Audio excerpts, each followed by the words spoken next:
In this video, you are going to learn how you can remove the immediate option in WhatsApp.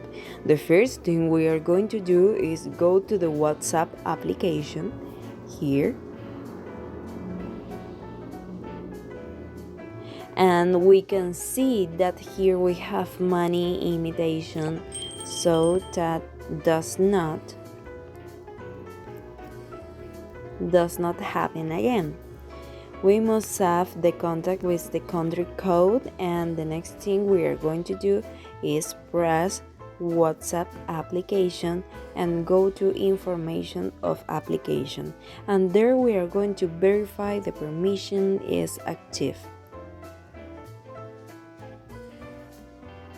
And go to storage. In storage we clear cache here, and we are going to do is go to Play Store application here and verify its update.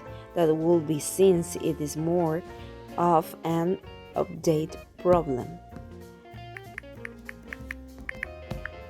Update problem and not directly from WhatsApp or device.